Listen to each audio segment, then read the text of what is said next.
శ్రీ గుబ్బూరి వెంకటానంద రాఘవరావు గారు విజ్ఞాన నిరతుడు నన్నయ్య భట్టారం 3వ భాగం 28/8/20 మొదలుపెట్టాడు నన్నయ్య గారు భారత ఆంధ్రీకరణ.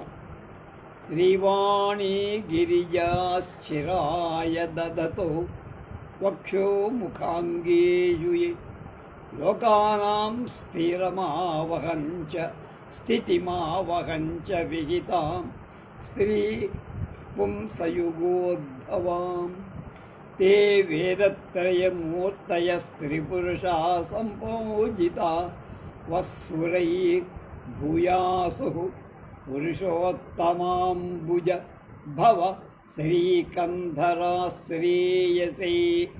అని ఆయన మొదట సంస్కృత శ్లోకమే రాసి, శ్రీవాణి, శ్రీ అంటే లక్ష్మీదేవి, వాణి సరస్వతి, గిరిజ పార్వతి, జగన్మాత. ఈ శ్రీదేవిని వక్షంలో ధరించిన శ్రీపతి పురుషోత్తముడు విష్ణు భగవానుడు. వాణీదేవి తన సతిని ముఖంలో ధరించిన బ్రహ్మదేవుడు. స్వీయ ధర్మపత్ని అయిన గిరిజాదేవికి అర్ధ శరీరం ఇచ్చిన మహేశ్వరు ఈ స్త్రీమూర్తులను గౌరవించి తాము త్రిమూర్తులై జగద్వంజులు కాగలిగారు. అది వాళ్ళ గొప్పది. ఆది గర్భేశ్వరి, యాజ్ఞసేని, పాండవ ధర్మపత్ని ద్రౌపదీదేవిని అవమానించి కౌరవాధములు, దుర్యోధన, దుశ్శాసను సోదర పుత్ర మిత్ర పరివార సమేతంగా మట్టి అయ్యారు. స్త్రీమూర్తుల గౌరవించి జాగ్రత్తగా మొసలుకోండి అని ధ్వనికల ఒక హెచ్చరింపుతో దివ్యమైన మంగళ శ్లోకాన్ని తెలుగు భారతంతో అనుసంధించి తాను రచింపబోయే భారత కథా విధానాన్ని సంగ్రహంగా మొట్టమొదటి సూచిస్తూ నన్నయ్య భట్టారకుడు ఈ కృత్యాద్యవస్థను చక్కగా బయటపడి ధన్యుడయ్యాడు. తర్వాత ఏమన్నాడు? తగునిది తగదని ఎదలో వగవక సాధులకు పేదవారలకు ఎగ్గులు మొగిజేయు దుర్వినీతులకు అనిమిత్తాగమంబులై భయంబులు. ఆది పర్వం 1వ అధ్యాయంలో 85వ. తగునిది తగదని ఎదలు వగవక సాధులకు పేదవారలకు ఎగ్గుల్ మొగిచేయు దుర్విధైతు కగు అనిమిత్తాగమంబులైన భయములు. 2వ పద్యంలోనే బాంబు పేల్చారు. ఈ పద్యంలో నీతి ధర్మ సూత్రం ఎంతో చక్కగా తెలప. సరమ అనే దేవసుడి కుమారుడు సారమేయుడని చిన్నవాణ్ణి జనమేయుడిని తమ్ముడు నిష్కారణంగా కొట్టి బాధించినప్పుడు సారమేయుడంటే కుక్క, ఆ కుక్క చేత జనమేజయుడికి చెప్పించిన కుక్క చెప్పి నీతివాక్య రత్నమి. ప్రపంచ చరిత్ర అంతా ఈ పద్యానికి ఉదాహరణ. కేవలం స్వార్థంతో ఈ ధర్మసూత్రాన్ని ధిక్కరించిన వాళ్ళంతా అధోగతి పొందటం నిశ్చయం. హిరణ్యకశిప, ఇంద్రజిత్ అన్నమాట, రావణ, కీచక, దుర్యోధనాదుల చరిత్రలు ఆయా యుగాలలో ఈ సూత్రం యథార్థమని చెప్పారు.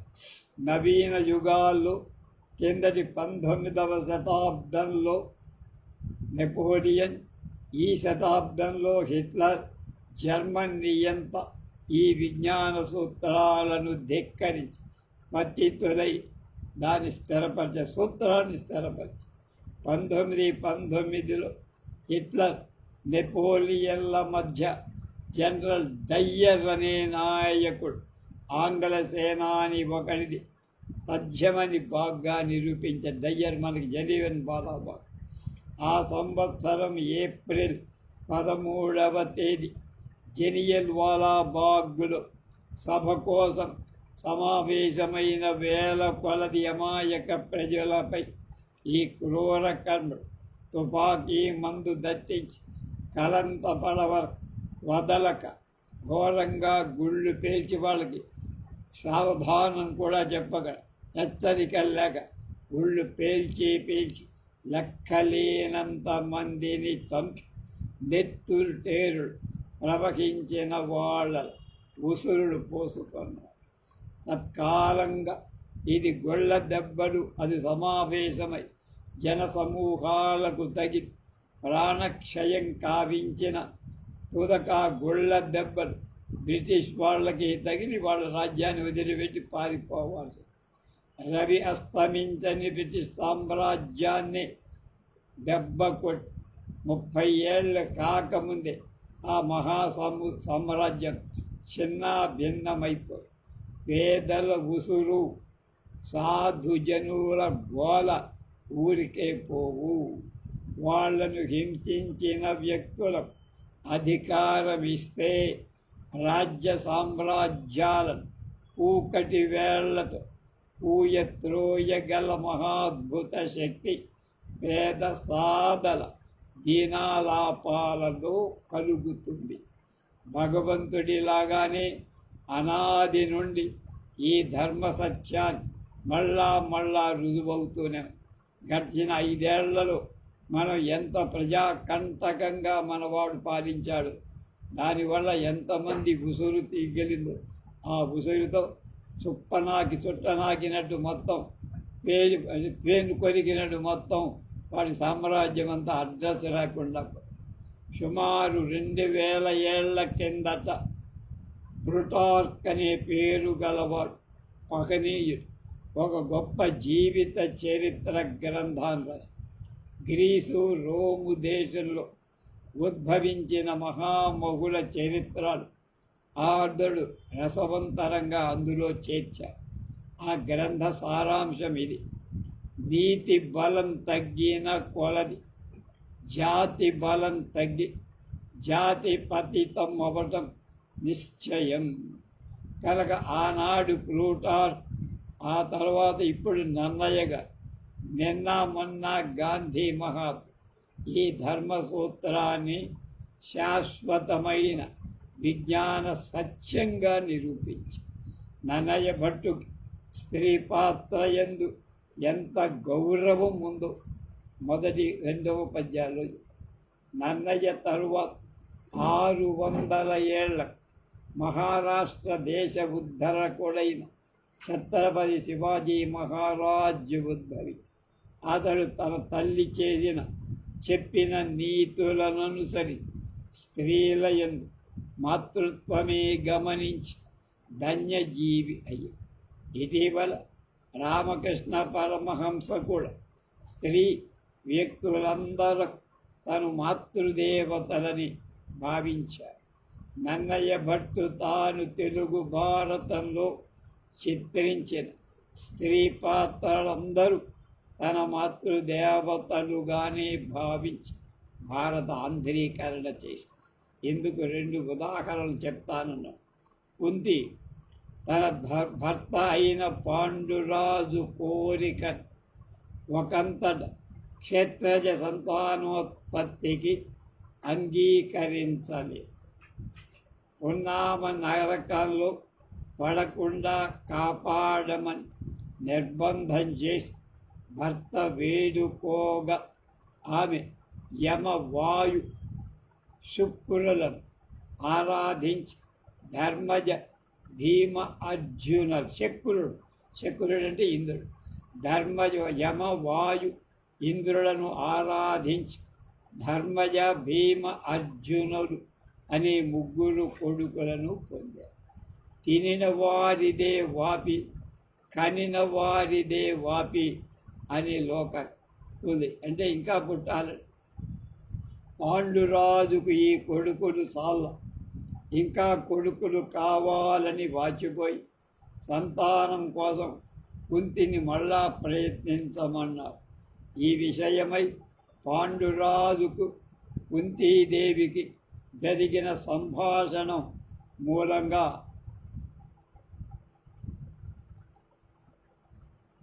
ఇందాక చెప్పిన దానికి ప్లుటార్క్ చెప్పిందా, it is an oft proven certainty that the laws of moral sanity will sooner or later entail political disintegration and national decay. అది ప్లుటార్క్. భారతంలో కలదు కుంది అప్పుడంది, ఇంకా సంతానం కోరి నేను పురుషుడిని కనుక నేను ముట్టుకుంటే అతడు నాకు 4వ భర్త అవుతాడు కనుక నలుగురు మగలతో సంగమించిన స్త్రీని లోకం ఆదరించదు, స్వైరిని అన్నారు అని రాధ ఒక పాట పాడుతుంది. మన రజనీకాంతలో బాగా పాడేవారు. అయిన 5వ వాడిని కూడితే ఆమెను బంధకి అంటారు. ఈ అపకీర్తి దోషాలు నన్ను పాల్పడకుండా వినయంతో పాండురాజును వేడుకొని అతని సంకల్పం నుంచి మార్చేట్టుగా చేసి అలా ఇటీవల విమర్శకులు కొందరు కుంతీదేవి పచ్చి వ్యభిచారి అని కోడలు ద్రుపదపుత్రి తన నెత్తి పొడిచిన ఆక్షేపించకుండా ముందరి కాళ్లకు బంధం వేసి ఆమెకు పంచపాండవులను భర్తలను చేసి కట్టి పెట్టాడని వ్రాయటమే కాక ఉపన్యాసాలు కూడా ఇచ్చారు. కుంతి నిజముగా వ్యభిచార స్త్రీ అయితే భర్త కోరికపై ఎంతమంది మొగుళ్లతో అయినా పురుషులతో అయినా ఆమె సంగమించి మూల గ్రంథం జాగ్రత్తగా చదవక భారత పాత్రలను విమర్శించడం అవివేకం, సాహసం. నన్నయ్య భట్టారకుడు ఈ కుంతి పాండురాజు సంవాద ఘట్టాన్ని ఆది పర్వంలో 123లో 77 నుంచి 80 దాకా తినిగించకుండా విడిచిపెట్టారు. తినిగించలేదట. విశేషించి మూలంలో లేని ఈ క్రింది వాక్యాలు స్వతంత్రంగా రాసి తెలుగు భారతంలో చేర్చి కుంతి పాండురాజులను గౌరవించి తన్ను తాను గౌరవించుకున్నాడు. ఆది పర్వం 5:5లో 120 పాండురాజు పరమోత్సవంబులను కుంతి వలనను పురుషత్రయ సమానంబైన పుత్ర త్రయంబు వడసి భువనత్రయ రాజ్యంబు వడసి అంత్య సుఖంబున సంతసిల్ల కుమారులతోడి వినోదంబుల తగిలియున్నంత ఇందు ఔదార్యమని కావ్యగుణం చక్కగా పోషింపదు. మనం పరిశీలింపాల్సిన 2వ ఉదాహరణ ఊర్వశి అర్జున సంవాదం. అరణ్య పర్వంలో 1వ అధ్యాయంలో 350 దగ్గరతో పద్యం 60, 66, 60 ఈ ఘట్టాన్ని చెప్పాడక. ఈ రచనం రమ్య శబ్దాలంకార భూషితమై అక్షర రమ్యాలై విలసిల్లాయి. 359 అంతా సూర్యాస్తమయ సమయమున చంద్రుండు ఉదయించి సాంద్ర చంద్రికా విలాసంబున దిగ్వనితలను అలంకరించుతుండ ఊర్వశి మందగమనంబున పురందర నందను మందిరంబున కలుగుదించిన ఆ పరుష సత్తముడు భయభక్తి సంభ్రమంబులతో ప్రత్యుత్థానంబు దండ ప్రణామంబు చేసి కరకమలంబులు మోగిచి ఇతనియే నను పుత్ర స్నేహంబున మనమున మన్నించి శుభ సమగ్రుని చేయన్ సనుదించి తీవు ముదమున జనయిత్రి ఏ కృతార్థ జన్ముడనైతే. ఈ ఘట్టంలో ఊర్వశి అర్జునుడిని కామిని పిశాచంలాగా పట్టి పీడించి భంగింపాలి అని అనుకో. గురదాడ అప్పారావు గారి కర్ణాటక శాస్త్రి వాక్యాలు ఈ సందర్భంగా జ్ఞాపకం చేసుకోవాలంటున్నారు గుబ్బు. నా బోటి అల్ప ప్రజ్ఞ కలవాడు లభ్యం కానప్పుడెలా అన్నావే, అంటిచే నాచే యజ్ఞయాగాదులు చేసి టిక్కెట్లు కొనుక్కొని చచ్చిన తరువాత ప్రోనాచ్ అయిన మహానుభావులకు కాని లభ్యం కాని ఊర్వశీ సమాగమం అర్జునుడి అప్రయత్నంగా తనకు తానై లభించి. ఇలా తనకు కోరిన వచ్చిన అప్సరస ఊర్వశీ విషయంలో అర్జునుడు అక్షరాల యాంటీ నాచి అయి నిర్వికార ధైర్య ధుర్యుడయ్య. తన సంగమం అపేక్షించి వచ్చిన దేవ విలాసి ఊర్వశి యందు అర్జునుడు మాతృత్వ దృష్టి మాత్రమే నిలిపి మదీయ వంశకర్త అయిన పురూరవున పత్రివైన కారణంబున పురంధరుడ పరిచర్య యోధత్తుడ నాకు జనని బవుటంలో సందేహం లేదు. తల్లి, నన్ను పుత్రవాత్సల్యంలో చూడమ్మా అని ప్రార్థి. ఇక్కడ అర్జునుడి నోట్ నన్నయ్య పలికించిన పరిచర్య పదం ఒక్కటి 1,00,000 విలువ చేస్తోందాయి అంటారు గుబ్బుడు. శచీదేవిలాగా ధర్మపత్రి కాకపోయిన ఊర్వశి దేవేంద్రుడి భోగ స్త్రీ అయి అతన్ని సేవిస్తారు. ఆ సేవనే పరిచర్య అన్న అని అర్జునుడు గౌరవ భావంతోనే చెప్పారు. ఊర్వశిని నిరాకరించి అందుకు ఇంద్రుడికి కోపం వచ్చి, నీ ఎట్టి ధైర్య అలరి సంతోషపడి, నీ ఎట్టి ధైర్యవంతుని ఏ యుగముల ఎందుగాన ఎన్నండు ధర్మాయత్తమతి మునులు నీ ఇంద్రియ జయము కీర్తనీయము తండ్రి అన్న అని అర్జునుని పొగిడారు. ఇక 5వది 4 చెప్పాడు, ఇప్పుడు 5వ భాగం సంగ్రహశీల. అర్థం పద్యం హితం వాక్యం లఘుయుక్తమనుత్తరం సభాపర్వంలో ఉంది. కృష్ణద్వైపాయనముని వృషభాభిహిత మహాభారత బద్ధ నిరూపితార్థమేర్పడ తెనుగున రచయింపు అధిక ధీయుక్తమెయిన్ అని రాజరాజు నన్నపార్యుణ్ణి కోరారు. కనుక యథామూలంగా భారతాన్ని తిరిగించాల్సిన అవసరం నన్నయ్యకు లేకపోయింది. అందుచేత తెలుగు భారతం చాలా సంక్షేపశీలమైందంటే సంక్షిప్తంతో. అదే కాక తెలుగు ప్రజలకు సాధారణంగా ఓపిక చాలా తక్కువ, విసుగెక్కువ. గ్రంథం విస్తారమైన కొద్ది దాన్ని చదవాలనే అపేక్ష తగ్గిపోదు. కనుక తెలుగువారి తత్వాన్ని చక్కగా వాడి వడపోసిన నన్నయ్య భట్టారకుడు తెలుగు పాఠకులు ఇష్టమయ్యే రీతినే అవలంబించి మూలాన్ని చాలా సంగ్రహపరిచి భారతాన్ని అజగర ఉపాఖ్యానమైన తరువాత అరణ్య పర్వంలో శరత్కాల వర్ణన వరకు మాత్రమే నన్నయ్య రాశారు. ఇంతవరకు సంస్కృతంలో గల మూలం గ్రేట్ ప్రీమియర్ తెలుగు అక్షరాలతో వావిల్లవాడు 1929లో ముద్రించిన భారత భాగం రాయల్ సైజులో సుమారు 1000 పేజీలు.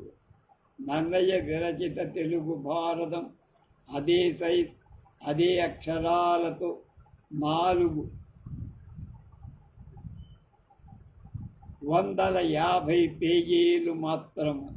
తెలుగు భారతం చంపకమాలాది పద్యాలలో ఒక్కొక్క పాదం పూర్తి కాగానే పంక్తి చాలించి ఖాళీ వదిలి తరువాత పంక్తి ప్రారంభించి అచ్చున కూర్చారు. 450 పుటలైంది.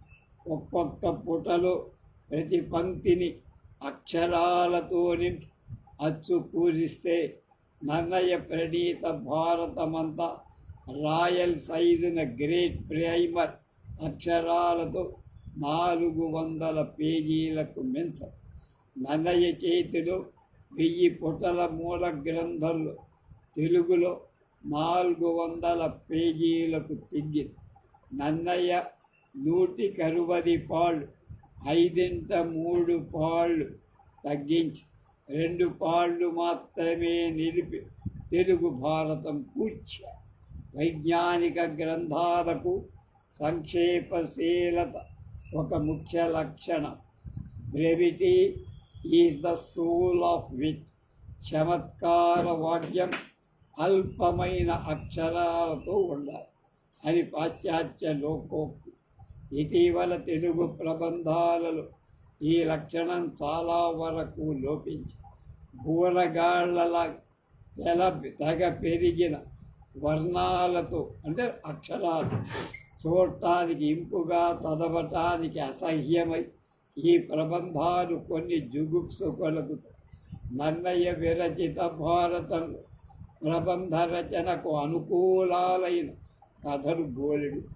కనుక యయాతి చరిత్ర, దుష్యంత కథ, ద్రౌపదీ స్వయంవరం, నలోపాఖ్యానం, సౌకన్యాఖ్యానం మొదలైన ప్రబంధాలు రాయతగినవన్న.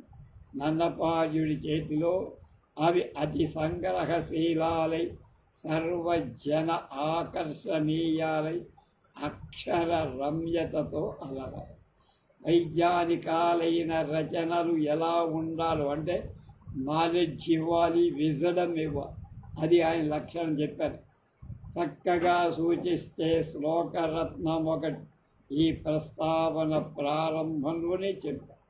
వ్యాసరచితమైన ఈ శ్లోకం సంస్కృత సభాపర్వ 2వ అధ్యాయంలో ఉంది. సుభద్రాహరణం అయిన తరువాత కృష్ణ భగవాన్ పాండవులున్న ఖాండవ ప్రస్థానికి వెళ్ళి ముందుగా మేనత్త కుంతికి నమస్కారం చేసి తర్వాత చెల్లెలు సుభద్రను పలకరి ఆనంద బాష్పాన్వితలోచనాలతో భద్రభాషిని సుభద్ర అన్నగారి దగ్గరకు కృష్ణుడు ఆమెతో సంభాషించిన వాక్యాలను వ్యాసుడు ఏమని చెప్పాడు? అర్ఘ్యం తథ్యం హితం వాక్యం లఘుయుక్తమనుత్తరం. ఇందొక్కొక్క మాటకు అర్థాలు విమర్శిద్దాం. అర్ఘ్యం చక్కని అర్ఘ్యం, అర్ఘ్యం అర్ఘ్యం కాదు అర్ఘ్యం చక్కని అర్థం కలది, అర్థవంతమైంది అని అర్థం అన్న మాటలు హస్కు లేకుండా పాదపూర్ణాలు వ్యర్థ పదాలు లేకుండా తథ్యం నిజం చెప్పేవి యథార్థాలు అబద్ధాలు కాని. హితం వినటానికి ఇంపుగా ఉండి మేలు చేసే క్షేమాలు లాభం కలిగి. అలాగే లఘు అల్పాక్షరాలు కలిగి తేలికైనవి సంక్షేపశీలమైనవి యుక్తం యుక్తియుతంగా ఉండవి అంటే న్యాయం ఉపాయం యుక్తి వీటితో కూడి ఉన్నవి. అనుత్తరం ఎదుటివాడు ఆక్షేపించటాన్ని అనుమానించటాన్ని అవకాశం లేని మాటలు గొప్ప మాట శ్రేష్ఠ పదాలు. ఇలాంటి లక్షణాలు కల వాక్యంతో రచన సాగించి వైజ్ఞానిక విషయాలు తెలుగు ప్రజలకు బోధించాలి. అధ్యం తథ్యం హితం వాక్యం లఘుయుక్తం అనుత్తరం. అది గొప్పతనం. వ్యాసుడు సుభద్రతో అనిపించాట ఆ మాట. అలా ఉండాలి కావ్యమని. ఇలాంటి లక్షణాలు గల వాక్యాల రచన వైజ్ఞానిక విషయాలు తెలుగు ప్రజలకు బోధించాలి. నియమం మనస్సులో పెట్టుకొని అలాంటిది మరిచిపోకుండా ఎక్కడ అతిక్రమించరు. నన్నయ్య తెలుగున భారతం రచించాడని నేను చెప్తున్నానంటున్నారు. వైజ్ఞానిక విషయ ప్రమేయం లేని వాక్యాలు కూడా ఇదే విధంగా రచించి గ్రంథమంతా రమణీయమై రసవంతమై విజ్ఞాన ప్రతిపాదికం చేసి స్వకీయ విజ్ఞాన నిరతని పోషించుకొని నన్నయ్య భట్టారకు ప్రశంసాపాత్రుడు అయ్యారు. కాల ప్రకరణం 6.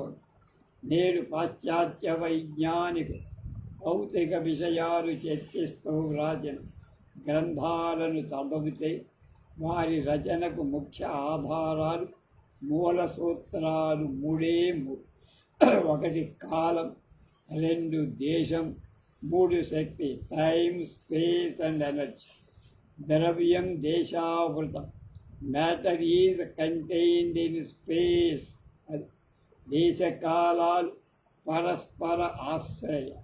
కాలం లేకపోతే దేశం లేదు, కాలం విన అంటే లేకపోతే దేశమే లేదు, దేశం లేకపోతే కాలం లేదు.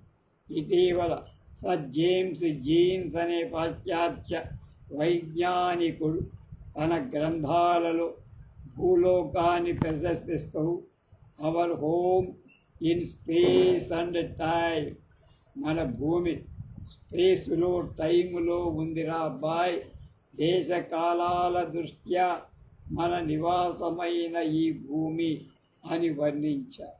అంటే ఈ కాలంలో ఈ ప్రదేశంలో కాలం మారదు, దేశం మారదు కనుక దేశకాలాలు అవేంటి సాపేక్షాలన్నమాట. అంటే ఒకదానికొకటి మారుతూ ఉంటాయి అనే గొప్ప సత్యం మొదటి వాళ్ళకి నిన్న తెలిసింది ఈ మధ్య. కానీ మన పూర్వులకు ఈ సంగతి రిలేటివిటీ అంటామే, ఈ సంగతి ఏనాడు తెలుసు. దేశకాలాలను జమిలి చేసి అంటే జంట చేసి, జమిలి ఎన్నికలు కావాలంటుంటాడు మన మోడీ. ద్వంద్వ సమాసంగా ఎన్ని వేల సంవత్సరాల నుండి మన వాళ్ళు వాడుతున్నారు చెప్ప. పవనాంధాలను గాలి తగులని ద్రవ్యాలున్నాయి. పవనాంధాలు అంటే గాలి తగలని ద్రవ్యాలు కొన్ని ఉన్నాయి. అంటే పవన అంధాలు గాలి తగలనివి అన్నారు. కానీ కాలం తగలని ఏదిలో విశ్వంలో లేదు. గాలి తగలని ఎక్కడైనా ఉంటాయి కానీ కాలం తగలని ప్రదేశం లేదు. కాలం దురవగాహన, టైమ్ ఈజ్ అబ్స్ట్రాక్ట్, అది ద్రవ్యం కాదు, కంటికి కనబడదు. దాన్ని పట్టుకోవటం, ముట్టుకోవటం, అంటుకోవడం ఎవడి వల్ల కాదు. కాల స్వభావాన్ని జాగ్రత్తగా గమనించి సంవత్సరాత్మకమైన కాలచక్రాన్ని మొట్టమొదట చక్కగా గుర్తించి వర్ణించిన మహాపురుషుడు దీర్ఘతముడన అనేటువంటి వేదర్షి. కాలం దుర్గ్రాహ్యమే, ఎవ్వడికి తెలుసుకోవటం కుదరదు. అయినా స్థూల దృష్టితో సూర్యచంద్రుల గతుల వలన వాటిని అనుసరించి శక్తియుక్తులు దేశాలు కొన్ని ఉపాయాల వల్ల కాలగతిని నిర్ణయించరు. కాలాన్ని కొలవటానికి కొలబద్దలు సూర్యుడు చంద్రుడు. ఉదయం మొదలు అస్తమించే వరకు సూర్యుడు కాంతితో లోకాన్ని వెలిగిస్తాడు. సూర్యోదయ అస్తమయాలను మధ్యకాలం పగలంట. పొద్దుకోకాక చీకటితో రాత్రి అంతా జగం ఆవరించింది. నిశాకాలం రాత్రి, ఒక పగలు ఒక రాత్రి కలిస్తే ఒక రోజు. అలాంటి రోజు సుమారు 29.5 రోజులైతే అవి ఒక నెల కింద లెక్క. 29 రోజుల 12 గంటల 44 నిమిషాల 2.87 సెకండ్ల కాలంలో చంద్రుడు ఒకసారి తన కాంతి వృత్తాన్ని చుట్టి రాగలడు. చాంద్రమాన రీత్యా ఈ కాలమే ఒక నెల, సుమారుగా మనం 30 అంటున్న రోజుల కింద. అలాంటివి 12 నెలలు 354 రోజులు 8 గంటల పైన భూమి ఒకసారి సూర్యుడి చుట్టూ తిరిగి రావటానికి 365 రోజుల 5 గంటల 40 నిమిషాల 49.7 సెకండ్లు. ఇది సౌర సంవత్సరం. కనుక సౌరమాన సంవత్సర పరిమితికి తేడా ఎంత ఉందంటే 10 రోజులు 21 గంటల చెల్లలు. 10 రోజుల 21 గంటల పైన సూక్ష్మ గణిత సాధ్యమైన ఈ లెక్కను బట్టి ఈనాటి వరకు సంవత్సరం అని నిర్ణయించటం సాధ్యంగా ఆచరణ యోగ్యం, అనుష్ఠాన సాధ్యమైన మరొక పద్ధతి జనసామాన్యానికి కావలసి వచ్చింది. అందువల్ల చిల్లర లెక్కను తర్వాత సర్దుకుందాం రా. 354 మైనస్ 300 మధ్య 365 మధ్య సదుపాయాన్ని అనుకూలమైన ఏ సంఖ్యను సంవత్సర పరిగణానికి అవలంబించాలి అని దీర్ఘతముడు ఆలోచించి అనేక కారణాలను బట్టి 360 చాలా సదుపాయంగా ఉంటుందని ఆ ఋషి నిర్ణయించారు. 30 రోజులు ఒక నెల, 12 నెలలు సంవత్సరం, 360 రోజులు ఒక సంవత్సరం. తిథుల ప్రకారం ఆ పద్ధతి ప్రకారం సర్దుకోవచ్చు. ఇక చాంద్రమాన సౌరమానాలను సమన్వయించుకొని ఋతువులను సంరక్షించుకోవటానికి 3 ఏళ్లకు ఒకసారి ఒక అధిక మాసం వేసుకుంటే మొత్తం లెక్కలు సరిపోవు. ఎందుకంటే చాంద్ర సౌరమాన సంవత్సరానికి 10 రోజుల సుమారు 3 సంవత్సరాలు ఒక 3 × 10 30 నెలలు, 30 రోజులు. 30 రోజులు అంటే ఒక నెల కలపాలి. కనుక 3 ఏళ్లకు ఒకసారి అధిక మాసం కలిపితే సౌరమానంతో కలిపో. ఇది ఋగ్వేదంలో ఉంది. 1వ మండలంలో 25వ సూక్తంలో 8వ మంత్రం. వేదమాసోద్ధృతౌరతో 12 ప్రజావతః వేదాయ ఉపజాయతే. కాబట్టి నాయన 360 రోజులు గల సంవత్సరం, 30 రోజులు గల నెల, ఇవి లోకానికి దీర్ఘతముడనే మహర్షి పెట్టిన భిక్ష అంటున్నారు. అంతేకాదు సూర్య రథానికి ఒంటి చక్రమే, 2వ చక్రం లేదు. ఈ చక్రం జ్యోతిశాస్త్ర రీత్యా 360 రోజుల గల సంవత్సరాత్మక చక్రం. అది ఒంటి చక్రం అంటే సంవత్సరం అని అర్థం. దీని రేఖా గణిత దృష్ట్యా జామెట్రీ గుండా 360 డిగ్రీలు జామెట్రీ కూడా. రోజుకి 1 డిగ్రీ కనుక 360కి 360. ఈ ఏర్పాటు మూలంగా క్షేత్ర గణిత జ్యోతిర్గణాలు ఏకచక్ర ఆధారమై సర్కిల్ చక్రానికి అంటే సర్కిల్లో వృత్తంలో 360 డిగ్రీ, కేంద్రం దగ్గర 360, పరిధి మీద 2 బిందువులను కలిపే వ్యాసం దగ్గర అటు 180 ఇటు 180, మళ్ళీ మధ్యలో 2 గీతలు గీస్తే 4 భాగాలైతే అవి 4 సమకోణాలు 90 డిగ్రీలు. అదండి దళీకృతం చక్రం ఉశంతి పాపచ. బైసెక్టే సెమీ సర్కిల్ మధ్యలో గీత గీస్తే సెమీ సర్కిల్ అర్ధగోళం. ఈ అర్ధగోళాన్ని మళ్ళీ గీస్తే అది సగం అవుతుంది, క్వాడ్రాంట్ అంటారు. కోదండ ఖండం కలు తుర్య గోళం. తుర్య గోళంలో 90 డిగ్రీలు కల రైట్ యాంగిల్ సరికోణం సమకోణం ఉంది. రైట్ యాంగిల్ ట్రయాంగిల్ అంటే 90 డిగ్రీల త్రిభుజం.